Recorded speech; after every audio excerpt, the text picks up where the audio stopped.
Summer is finally upon us. I love summer. It's one of my absolute favorite seasons, and I would like to give you 3 tips to create the greatest summer yet for you. That's right, you. So you can have the greatest summer you have had yet. I say yet because what if every year it could get even greater? So step number 1, I know this is going to be super surprising. Ask. Ask, what would it take to have the greatest summer yet? Now, what is a great summer for you? For me, it's adventure, it's freedom, it's high vibe, joy, play. It's where something usually shows up that's just that kind of life-changing, like conscious exploding kind of experience. That's what a fantastic summer is for me. But what is a fantastic summer for you? Explore that. Maybe it's a time where you get to recharge. You get to take some time off. You get to spend some time at the beach. Maybe it's more adventures. Maybe it's family time. Maybe you get a whole bunch of work done because everyone's all doing other stuff and you have the space to do it. What is a great adventure? What is a great summer for you? Obviously, mine is adventure. And actually ask the universe for it.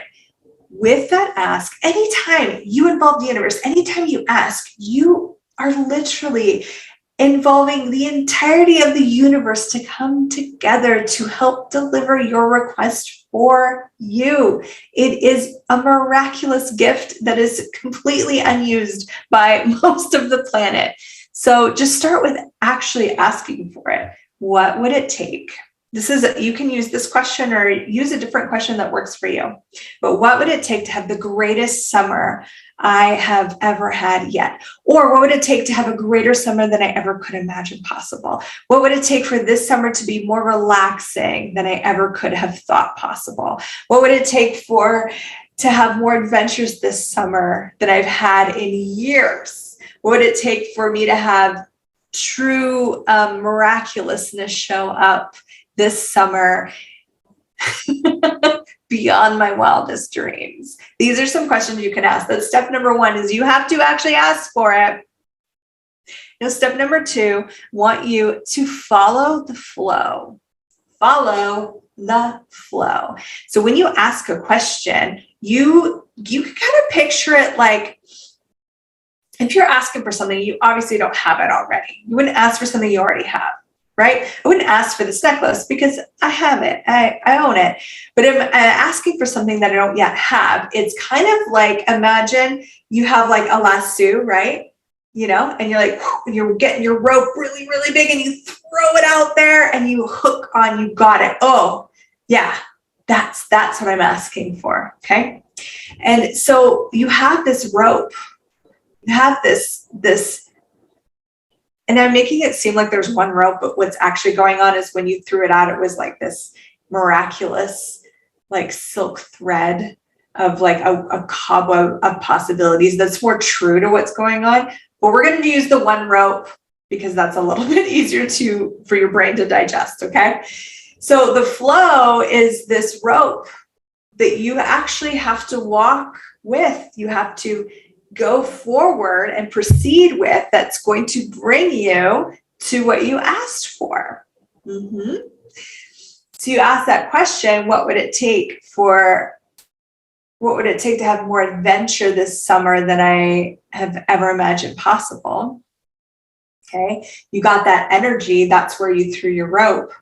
And now every time something shows up that matches that energy of the adventure, the energy of the great summer, the energy of all of this, you have to choose towards the rope, where the rope's going.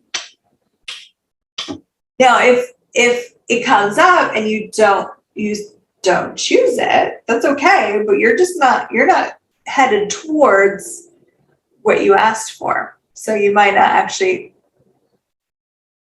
either you're not willing to have it or you don't actually want it that much, you know? So you go through, and now let's broadband it. So you have the picture, you got the lasso, you hooked onto it, and now you're going towards that future. You're following the flow, right?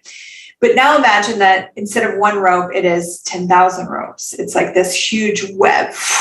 And it's like you can still follow those threads, but it's going to be a little bit more chaotic if you're willing to have the web of possibility rather than the rope of possibility. Because the rope can make people start to think that you only have one choice and it's the right choice and you're going in this really linear direction. You're not.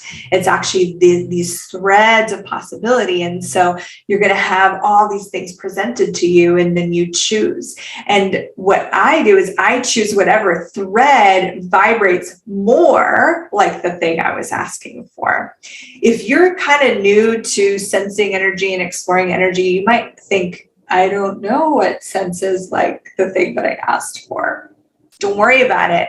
If you just keep going, you will discover you're going to cultivate this capacity with energy the more you use your capacity. Okay. You grow a muscle that way. That's what happens. And you're probably way more aware of energy than you even know, like cognitively think that you're aware of energy.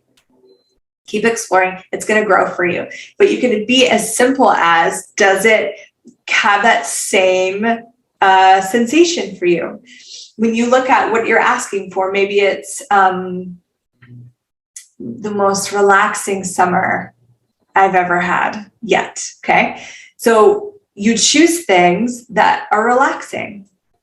I know it sounds simple, but most people don't do this. It sounds simple until you go to practice it. So we're gonna like look at it today, and then I'm gonna hope that you institute this. So when you look at, and relaxing doesn't necessarily mean you're not doing anything. It can be relaxing to like go out on a boat for the day. It can be relaxing to, go out to do a wine tasting. Like, what is relaxing for you?